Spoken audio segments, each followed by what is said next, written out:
नमस्कार. रोहन प्रकाशन आणि क्वीन बी प्रस्तुत दिल के करीब अक्षरांचे चांदणे. अनंत सामंत यांची पुस्तकं जरा वेगळी असतात. मनाच्या नजरेतनं बघणाऱ्या चार अंधांची ही गोष्ट आहे. दृष्टी या पुस्तकाविषयी थोडक्यात.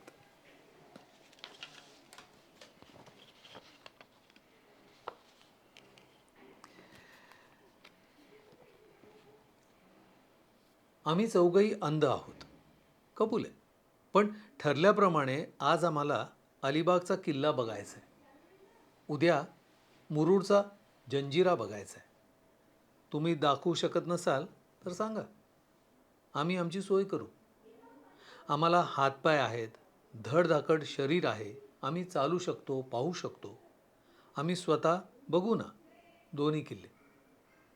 एक सागरी किल्ला, एक सागर, एक वादळ आणि चार अंध. पुस्तकाची पार्श्वभूमी सांगताना लेखक म्हणतात, रायगडावर चार अंध भेटले होते. त्यांनी मला सांगितलं की ते रायगड बघायला आले आहेत. ते दृष्टीचं बीज ठरलं. सायन्सनुसार 100% अंध असणारे चार तरुण कोणाच्याही मदतीशिवाय रायगड चढले. त्यांनी रायगड बघितला. त्यांनी त्याचं वर्णनही केलं. या मित्रांच्या भेटीतून मला दृष्टी मिळत गेली. अलिबागच्या चिंचोळ्या रस्त्यावरून भरधाव जाताना कौमुदी सिद्धार्थ रस्ता पाहण्याचा प्रयत्न करत होते. बाहेर येणारे आवाज, वास, लागणारा वेळ, वळणं. मक्याने त्यांना थेट साई रिसॉर्ट रिसेप्शन लाऊंजमध्ये सामानासकट आणून सोडलं. हॉटेलमध्ये त्यावेळी फारसे पर्यटक नसावेत. रिसेप्शन काउंटर मागे तिघं चौघं गप्पा मारत बसले होते. मक्याने जाता जाता सांगितलं, मुंबईची पार्टी आहे, त्यांचं बुकिंग आहे.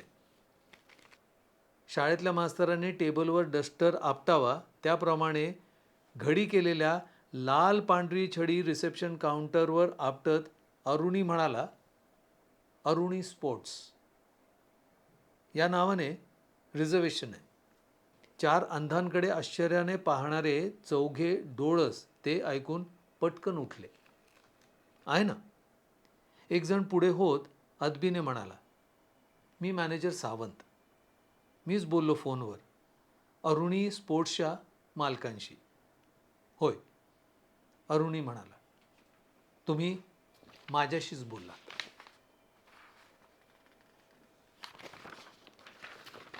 सावंत काही क्षण अविश्वासाने अरुणीकडे पाहत राहिला. अरुणीने खिशातून पाकिट काढलं, स्वतःचं कार्ड काढून काउंटरवर ठेवलं. या फोनवरून मी बोललो होतो, अरुणी म्हणाला. समोरच्या 2 AC रूम्स ठेवायला सांगितल्या होत्या. येस सर, सावंत म्हणाले. दोन्ही रूम्स तयार आहेत साहेब.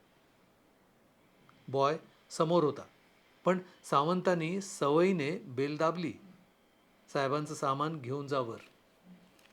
थँक्स मॅनेजर साहेब. वर जाण्याआधी आमची किल्ले बघायची काय सोय केली आहे तेही सांगितलं तर बरं होईल, अरुणी म्हणाला.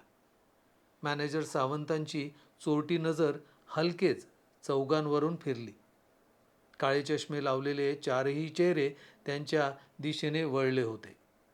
चौघांच्या हातात लाल पांढऱ्या काठ्या होत्या. चेहऱ्यावरले आविर्भाव निसंशय अंध व्यक्तींचे होते. एनिथिंग रॉंग मॅनेजर, अरुणीने अधीरपणे विचारलं. मी तुम्हाला म्हणालो होतो की आम्ही इथे 2 दिवस राहणार आहोत. आलेल्या दिवशी आम्ही अलिबाग आणि अलिबागचा किल्ला बघू. दुसऱ्या दिवशी मुरुडचा जंजिरा पाहू. येस सर, सावंत म्हणाले. तुम्हाला एखादं भाड्याचं वाहन आणि गाईड हवा होता, ती व्यवस्था मी करतो असं म्हणालो होतो. राईट, अरुणी उद्गारला. पण काय साहेब की अलिबागचा किल्ला इथेच आहे. रिक्षाने किनाऱ्यावर जायचं, ओहोटीला पाणी कमी झालं की चालत किल्ल्यात जायचं. नॉर्मल माणसाला वाहन किंवा गाईडची जरूर नसते साहेब. I C. त्यामुळे मी विचार केला की तुम्ही आल्यावर ठरवता येईल. मला तेव्हा कल्पना नव्हती की. बोलता बोलता सावंत गप्प झाले. अरुणीचा आवाज चढला. कसली कल्पना नव्हती मॅनेजर साहेब? आम्ही आंधळे आहोत याची? गाईडला शोधत अरुणीचा हात पुढे झाला. गाईडने तो खांद्यावर घेतला. आम्हाला किल्ल्याच्या मधोमध घेऊन चला, त्याने गाईडला सांगितलं. आणि आम्हाला इतिहास ऐकायचा नाही आहे, आम्हाला किल्ला बघायचा आहे. आम्ही तो पाहू, तुम्ही फक्त रस्ता दाखवा. गोंधळलेल्या गाईडने मान हलवली. चला, तो म्हणाला. आपण छत्री उघड्या का? कौमुदीने आवळलेल्या दातातून विचारलं. अजून भिजायचं शिल्लक आहे? अरुणीने हसत विचारलं. अरे पण वारा किती आहे? ओल्या अंगावर थंडगार वारा. चल चल, अरुणी म्हणाला. छत्रीचं पॅराशूट झालं तर आणखीनच वांदा होईल. बुर्जाचा आसरा सुटला आणि आभाळ कोसळल्याप्रमाणे पाऊस त्यांच्यावर कोसळू लागला. गाईडच्या खांद्यावर हात ठेवून अरुणी आणि अरुणीच्या खांद्यावर हात ठेवून कौमुदी तिघे चालू लागले. इथे सरकारी कचेरी आहे साहेब, घरं पण आहेत, पण आज सगळं बंद दिसतंय, गाईड म्हणाला. मग आपण बोलायचं नाही हे लक्षात येऊन गप्प झाला. किल्ल्याच्या मध्यभागी आल्यावर तो थांबला. हा किल्ल्याचा मध्य, तो म्हणाला. खांद्यावरला अरुणीचा हात काढून तो अरुणीला समोर आला.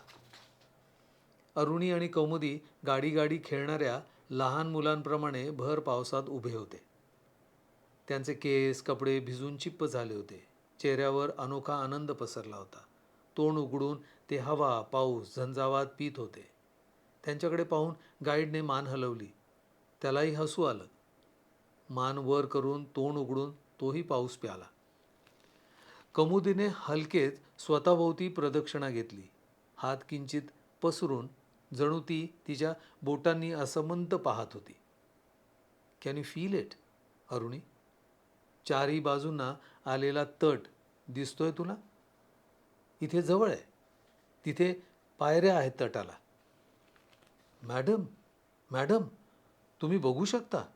गाईडने विचारलं आणि अरुणी जोरानं हसला. वारा सांगतो तिला, अरुणी म्हणाला. वाऱ्याचं घोंगावणं, पावसाची रिपरिप, लाटांची गाज, सगळे बोलतात तिच्याशी. ॲम आय राईट कौमुदी? कौमुदी जोरानं हसली. येस, ती ठामपणे म्हणाली. वारा पाऊस शब्द गंध सारेच बोलतात. आपल्याला ऐकता आलं पाहिजे. चल, आपण तटावर जाऊ. बोलता बोलता अरुणीने खांद्यावर हात ठेवला. अरुणीचा हात स्वतःच्या खांद्यावर ठेवायला गाईड पुढे झाला आणि कौमुदी तेव्हाच म्हणाली, तुम्ही थोडं दुरून चाला. आम्ही चुकलो तर सांगा, धोका असला तर सांगा, नाहीतर आम्हाला जाऊ द्या. अरू, उजव्या हाताला वळ. चल, किंचित डावीकडे. तुझ्या काठीने रस्ता बघ. इथे रस्ता असा नाहीच आहे मॅडम. चुप, कीप क्वाईट. तू चल अरू, सरळ. पुढे चौथारा आहे लहानसा, अरुणी म्हणाला. ते हेलिपॅड आहे. उजवीकडे वळ. करेक्ट मॅडम, गाईड म्हणाला. तुम्ही गप्प राहा, अरुणीने सांगितलं. तुम्ही गप्प राहा, अरुणीने सांगितलं. कोसळत्या पावसात भणभणत्या वाऱ्यात ते तटावर चढले. बुरुजाशी आले. तिथे वाऱ्याला कसलाच बंद नव्हता. दर्या पाऊस प्यालेला खारा वारा त्या तिघांना गदगद हलवत होता. त्यातच वीज चमकली. काळ्या आभाळाची उभी चिरफाळी उडून लखलखली आणि कौमुदी ताठरली. अरूच्या खांद्यावरली तिची बोटं आवळली. वीज, ती म्हणाली. दुसऱ्या सेकंदाला वीज कडाडली. वारा पाऊस सागरसुद्धा काही क्षण मुका झाला. मग अगदीच चेकाळल्याप्रमाणे कोसळून वाहू लागला. थँक्स अरू, कौमुदी म्हणाली. तुझ्यामुळे आज पहिल्यांदा मला कळलं रौद्र म्हणजे काय ते. It's beautiful. Madam, sorry madam, पण हे जे काय सुरू आहे ते ब्युटिफुल नाही आहे, भयंकर आहे. इथून रोज स्पष्ट दिसणारा किनारा आज दिसत नाही आहे. समुद्रही असा खवळलाय की कोणीतरी घुसळत असल्यासारखा पांढरा फेक फेसाळलाय. 3:30ही वाजले नाही आहेत अजून, तरी रात्रीचे 8 वाजल्यागत अंधारलंय. मला वाटतं आपण परत निघावं. चला सर. मॅडम, आपण मंदिरात जाऊ, दर्शन घेऊ आणि निघू. आपण दोघंही हात उंचावून ओरडायचे. हात उंचावून, दोन्ही हात सोडून. काही क्षणासाठी दोन्ही पाय ऋतव होडक्याच्या भिंतीत. उठू नकोस, पण शक्य तेवढी ताठ हो. दोन्ही हात उंच कर, हलव आणि ओरड. तो तिचा कानोसा घेत राहिला. रेडी? ती थोड्या वेळाने म्हणाली. लाटांच्या डोहातून होडकं वर येऊ लागलं. वाऱ्याचं भणभणणं वाढलं. आत्ता? तो म्हणाला. आणि दोघं जीवाच्या आकांताने ओरडले, गाईड! यावेळीही लाट फुटली, पण तिच्या नाकातोंडात पाणी गेलं नाही. गुड, ती म्हणाली. काय गुड? त्याने विचारलं. प्रत्येक वेळी खड्ड्यातून वर येऊन परत खड्ड्यात जाताना लाट फुटते, पण बसलेलं असलं की ती नाकातोंडात जात नाही, ती म्हणाली. गुड ऑब्झर्वेशन कॅडेट, तो म्हणाला. आता परत बोंबलायचं, भोंगा वाजवायचा, ती म्हणाली. हॉग हॉर्न, तो म्हणाला. आत्ता गाईड. एक्सेप्ट द फॅक्ट कौमुदी की आपण अंध आहोत, अपंग आहोत, पण कुठे आहोत हेही आपल्याला माहीत नाही आहे. ते इतरांना सांगता येणंही आपल्याला शक्य नाही आहे. मरायला माझी हरकत नाही आहे. ऑन द कॉन्ट्ररी, असं मरण आवडेल मला, पण तुझ्याबरोबर नाही कौमुदी. तुझ्या मृत्यूला मी कारण होणं मला आवडणार नाही. बोलता बोलता अरुणी घट्ट झाला खडकासारखा. ती त्याला थोपटत राहिली लाटेसारखी. ती जवळ जाऊन त्याच्या कानात म्हणाली, माझी हरकत नाही आहे मरायला, पण मला जगायला सुद्धा आवडेल. मला जगायचं आहे, आणि तू धीर सोडला नाहीस तर आपण सहज पार पडू यातून. प्रत्येक वादळ कधी ना कधी थांबतंच. वारा शांत होतो, सूर्य उगवतो. सूर्य उगवला की किनारा कुठे आहे आपल्याला कळेल. कोळी परत ओढ्या पाण्यात लोटतील. कुणीतरी आपल्याला पाहील. आणि एक गोष्ट आपल्या लक्षातच आली नाही, निशा आणि सिद्धार्थ आहे ना, ते वाट पाहणारच आपली. त्यांच्या लक्षात येणारच आपण हरवलं हे. ते दोघं करतील ना काहीतरी. कौमुदी त्याला उभारी देण्याचा प्रयत्न करत होती. अरुणीलाही ते जाणवलं. त्याला स्वतःची हतबलता जाणवली. स्वतःचाच राग आला. खरं कौमुदीने हतबल व्हायचं आणि त्याने तिला धीर द्यायचा, तसं व्हायला हवं. येस, अरुणी एकदम तरतरी आल्याप्रमाणे म्हणाला. तो विचारच आला नव्हता माझ्या डोक्यात. आपण हरवलं हे लक्षात आलं की सिद्धार्थ अख्खं अलिबाग डोक्यावर घेईल. वडे भजी येईपर्यंत आपण थांबलो असतो ना, तर सिद्धार्थसुद्धा आला असता आपल्याबरोबर, ती म्हणाली. या झंझावातातही आपल्याला वडे भजी आठवतायत याचं तिला स्वतःलाच आश्चर्य वाटलं. अरुणीला तर वाससुद्धा आठवला वड्याचा. पोटातला खळगा जाणवला. पण डोक्यातली भूक पोटात दडवत तो म्हणाला, पण मग निशासुद्धा आली असती. आपण चौघं असतो या होडक्यात. काठोकाठ पाण्याने भरलेलं होडकं चौघांच्या वजनानं कधीच बुडालं असतं. बरं झालं वडे भजी खाण्याआधीच आपण निघालो ते. वडे आणि भजी खाऊन सिद्धार्थला आता जोर आला असेल, ती म्हणाली. वडे भजीचा उल्लेख किनाऱ्याशी बांधलेला दोर असल्याप्रमाणे ते दोघं सोडत नव्हते. कौमुदी डंबो, त्या वडे भजीची ऑर्डर देऊन किती वेळ झालाय माहीत आहे ना तुला? ते वडे आणि भजी कधीची पचली असतील. परत भुकेने कळवळला असेल तो.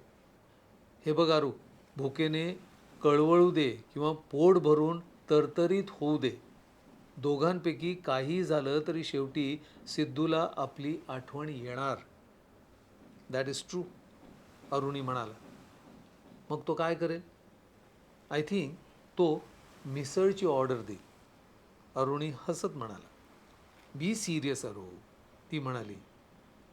बघायचा प्रयत्न कर त्याला. अशा प्रयत्नाने आपण एखाद्याला खरोखरच एखादी गोष्ट करायला भाग पाडू शकतो. असं म्हणतात, let us think of that hotel. जिना चढ, कॉरिडॉरमध्ये, आपल्या रूममध्ये चल, बघ सिद्धार्थ काय करतोय. ट्राय अरू, ट्राय हार्ड. मनापासून प्रयत्न कर. कौमुदी सांगत होती आणि अरुणी मनापासून प्रयत्न करत होता. न रडण्याचा, हुंदका फुटू न देण्याचा. डोळ्यातले अश्रू थांबवता येणं शक्य नव्हतं, पण त्याची गरजही नव्हती. आभाळ परत कोसळायला लागलं होतं. पाऊस किंचित कमी झाला होता, पण लाटांची उंची वाढली होती. त्या रौद्र तांडवात अरुणीचं रडणं एखाद्या डोळसालाही दिसणं शक्य नव्हतं. पण कौमुदी डोळस नव्हती. स्वतःच्या उरात उसळणारं रडू तिच्यापासून कसं लपवायचं त्याला कळत नव्हतं. तेही कौमुदीला कळत होतं, म्हणून तिने हा खेळ शोधून काढला होता. लाटांचं, नाकातोंडात जाणाऱ्या वाऱ्या पाण्याचं नाविन्य आता संपलं होतं. खरचटलेल्या, चुरचुरणाऱ्या शरीराचं कौतुकही संपलं होतं. एकमेकांना घट्ट धरून दोघं बसले होते. ओठ शक्य तेवढ्या एकमेकांच्या कानाजवळ नेऊन दोघं ओरडून बोलत होते. Try hard Aruni. बघ, दिसतायत तुला सिद्धार्थ आणि निशा. येस, अरुणी तिच्या खेळात भाग घेत म्हणाला. सिद्धार्थ बेडवर अजगरासारखा पडलाय.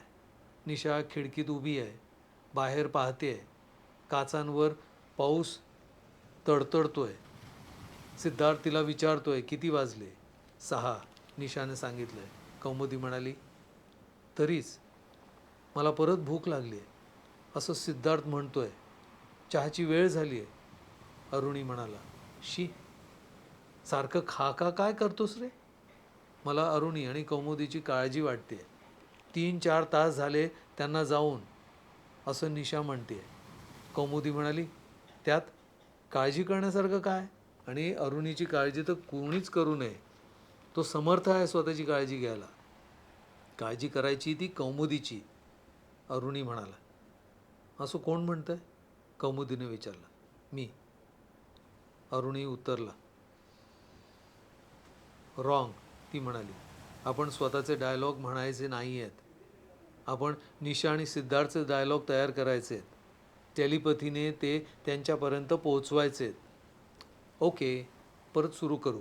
कौमुदी, हे बघ, अरुणीचं जे काही भलंबुरं होईल ना, ते त्याच्या स्वतःच्या नशिबाने. कौमुदी बिचारी उगाच सफर होणार त्याच्यामुळे, असं निशा म्हणते. अरुणी, अरुणी, तुझं थिंकिंग बायस आहे. निशा असं कधीच बोलणार नाही. ती या क्षणी एक्झॅक्टली हेच शब्द उच्चारते. मी बघतोय. अरुणी कौमुदीच्या हातावरील पक्कड घट्ट करत म्हणाला.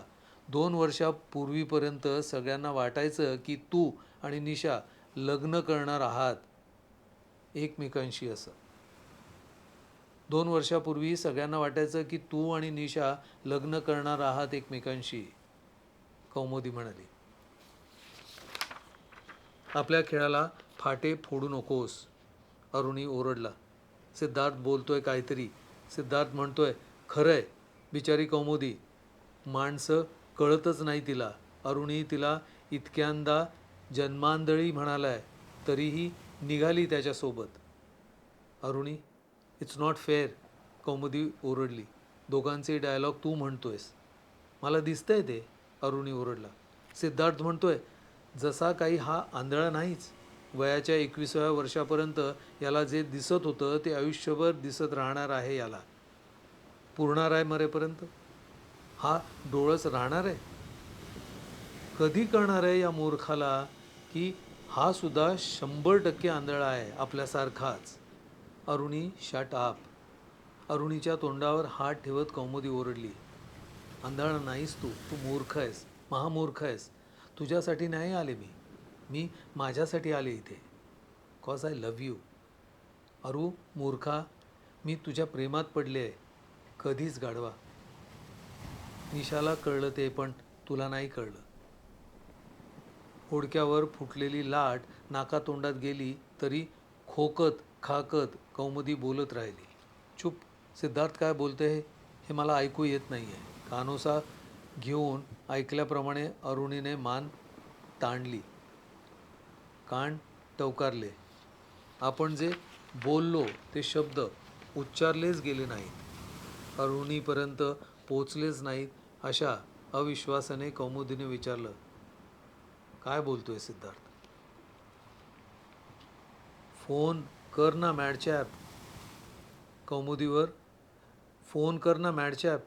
कौमुदीकडे फोन आहे, अरुणीकडे फोन आहे. काढ मोबाईल आणि कर कॉन्टॅक्ट. त्यांची काळजी करण्यासारखं काय आहे असं सिद्धार्थ म्हणतोय. अरुणी म्हणाला, दिसलं मला. कौमुदी म्हणाली, निशा बटन दाबते आहे, मोबाईल बोलतोय. All lines in this route are busy, please call after some time. Nisha परत ट्राय करते आहे. Aruni, all lines in this route are busy. Kaumudi, Nisha परत ट्राय करते है. अरुणी,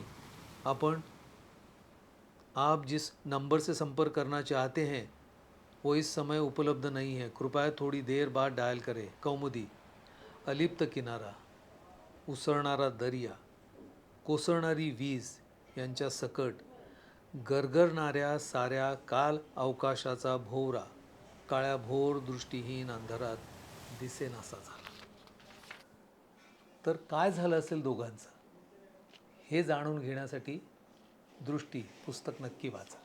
आणि हो, तुम्ही काही लिहिलं असेल आणि ते लोकांपर्यंत पोचवायचं असेल तर खाली दिलेल्या नंबरवर संपर्क साधा.